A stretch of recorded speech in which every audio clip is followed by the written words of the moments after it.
본문 말씀을 통해서 기도 상황이란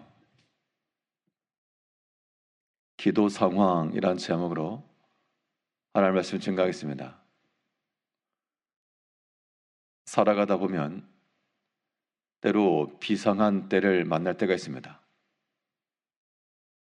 그럴 때 우리가 비상 상황이라고 말하고, 그러한 때를 타개이기 위해서 특별히 행해야 될 것들, 다른 때와 달리 더욱 힘써 혹은 먼저 해야 될 일들이 존재합니다. 그런 일들을 통해서 비상한 때, 비상한 상황들을 이겨나갈 수가 있는데요. 우리의 삶 가운데 기도해야 될 때, 기도해야 될 만한 상황이 나타나게 되면 이는 기도 상황이고, 이 기도 상황 가운데 해야 될 일은 우선하여 혹은 어떤 일이라도 하나님 앞에 기도하기를 힘써야 될 것인데요. 그러면 이런 기도 상황 가운데 우리가 어떻게 기도할 것인가? 오늘 본문 말씀 통해 살펴보게 되면, 기도해야 될 이런 상황이 우리 가운데 펼쳐지게 되면 모든 일에 기도하라 그랬습니다. 사실 우리가 어떤 일이건 항상 기도하는 자가 있어야 되겠으나, 특히 이 기도의 상황이 나타나게 되면 우리 마음속에 있는 모든 것까지라도 하나님 앞에 다 토하며 하나님 앞에 아뢰 수 있는 그런 마음들, 그것이 우리의 기도의 자세요, 그 비상의 상황을 이겨낼 수 있는 길입니다. 본문 1절 말씀에서는 여호와의 나의 말에 귀를 기울이사 나의 심정을 헤아려 주소서. 심정을 헤아려 달라라고 하는 말은 겉으로 드러나는 것으로는 사람들이 알 수가 없고, 지켜보는 이 사람 입장에서는 평안하네, 다윗은 왕으로 기름 부음을 받았고, 그가 비록 연단의 과정으로 광야의 때를 지났으나, 그러나 다윗이 왕이라고 하는 것을 이 시편을 기록한 혹은 시편을 읽는 우리 모두는 알고 있는데, 사람들은 말하기를 왕이니까 어려움이 없을 것이네, 평안할 것이네 와 같은 그렇게 생각할 수가 있는데, 근데 다윗에게는 참으로 다른 사람들은 알 수 없는 그의 심정에 있는 복잡한 일들, 그의 마음속에 있는 답답한 일들, 이런 게 있었다는 겁니다. 그래서 하는 말이 여호와의 나의 말에 귀를 기울이사 나의 심정을 헤아려 주소서.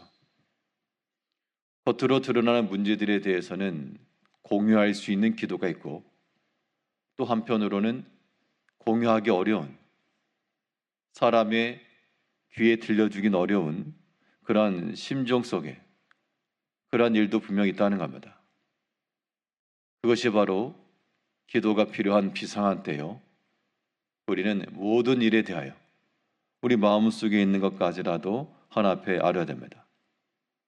오늘 찬송시에 있었던 것처럼 마음에 근심이 있거나 슬픔이 있거나 눈물이 나거나 괴로움이 있거나 혹은 죽음 앞에 있을지라도 아무것도 염려하지 말고 주께 아뢰라. 우리의 심정을 주 앞에 아뢰고 우리의 사정을 주께로 다 토해내는 것, 이것이 필요합니다. 그럼 기도한다라고 하는 것은 다 아뢰는 건데 당연한 것 아닌가라고 생각할 수 있지만, 그러나 실제로 사람이 자기의 모든 치부까지라도, 자신의 약점까지라도 드러낸다는 것, 아무에게나 행할 수 있는 게 아닙니다. 자신의 모든 것, 심정까지라도 헤아려 주기를 구한다라고 하는 것은 그만큼 하나님과의 신뢰 관계, 하나님을 믿고 의지하고 철저히 따르는 관계에서라야만 가능합니다. 그렇지 않으면 사람도 내가 아무리 궁핍한 가운데 있고 어려움이 있어도 자기의 속사정을 이 사람 저 사람 다 말할 수 없는 것처럼, 그렇게 말하는 사람도 지혜가 없는 겁니다. 그러나 자기를 알아주고 자기를 생각해주고 혹은 도와줄 수 있는 그런 사람들에게는 그의 모든 심정을 다 아뢰서 그의 상태를 말해주고 도움을 요청하는 게 가능합니다. 우리의 모든 것을 주께 아뢰는다라고 하는 것, 그만큼 하나님을 우리가 사랑하고 우리를 신뢰하며 의지하고 나아가고 있는지에 대한 여부가 되는 겁니다.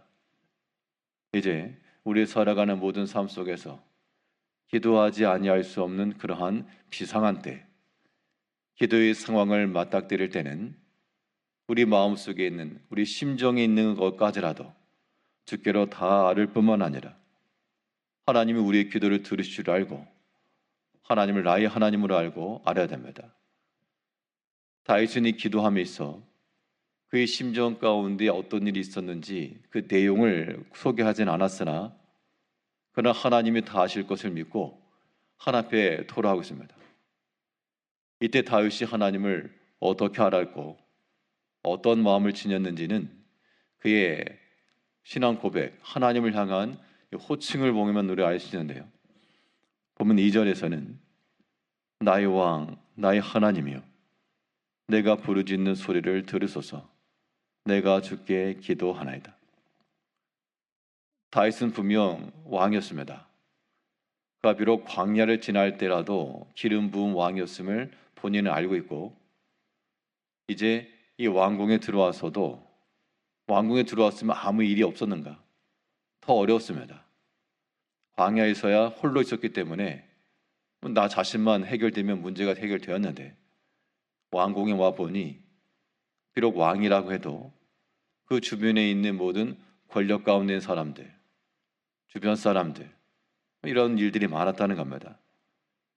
그가 비록 왕일지라도 하나님을 향하여 나의 왕이시오, 나의 하나님이시오. 이것은 다윗이 하나님을 향하여 어떠한 관계에 있었는지를 보여주는 예입니다. 호칭이라고 하는 게 쉬운 것 같지만 그런 말을 한다는 것은 절대 쉬운 게 아닙니다. 어떤 경우 아이들 입양을 했다든지 혹은 키우게 되는 경우 실질적으로는 양육하고 키워도 아이들이 그 분에 대해서 엄마일지 아빠일지 그렇게 말하는 게 쉽지 않고 또 그렇게 한마디를 꺼냈다는 것은 마음을 다 열었고 그 관계를 이어가길 원하는 그런 상태를 보여주는 겁니다. 우린 기도할 때 하나님을 어떻게 호칭하는가? 단순히 내 기도를 들어주길 원하는 종쯤을 여긴다 그러면 우리는 선택적으로 필요한 것만을 지시하는 그 마음으로 기도할 수 있지만 그러나 우리는 우리의 왕이시오, 나의 하나님이시오, 나의 보호자시오, 나를 지키시는 이시오, 그 하나님께 우리의 모든 심정을 다하려 하나님이 응답하시고 지도하시는 그 길, 하나님께 다 맡기는 거기 때문에 그 자체로 이미 우리에게는 소망이 생기는 겁니다. 기도하지 아니할 수 없는 비상한 때, 이 기도 상황이 이루어질 때 모든 일에 대하여 힘써 기도하는 우리가 되어야 되고요. 또 기도의 상황이 때라고 하는 것은 항상 기도해야 됩니다. 항상 기도한다라고 하는 것은 기도할 만한 시간에는 할 수 있지만 기도하기 어려운 때 어떻게 기도할까? 와 같은 그런 때라도 기도하는 것이 비상한 때, 이 기도 상황이 우리에게 요구하는 바입니다.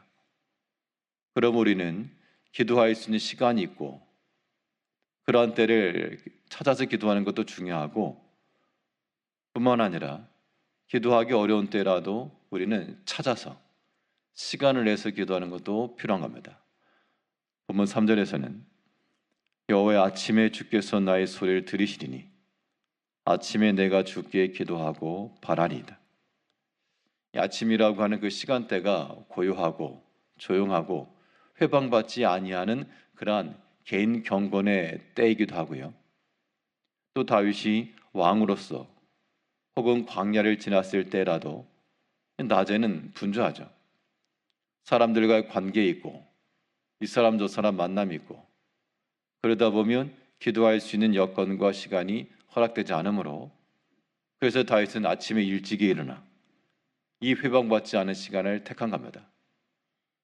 우리는 기회를 따라 하나님 만날 수 있는 시간들을 찾아야 되겠습니다. 우리가 바쁘고 분주해서 기도할 시간 없고 말씀 묵상할 시간 없다. 그것은 비상한 때 기도의 상황에 대처하는 자세가 아닙니다. 화재가 발생하거나 재난이 오면 다 그만두고 먼저 피하고 그러한 구급적인 일이 먼저 이루어져야 되는 것처럼 이 기도의 상황 가운데는 하나님 앞에 기도하는 게 우선인 겁니다.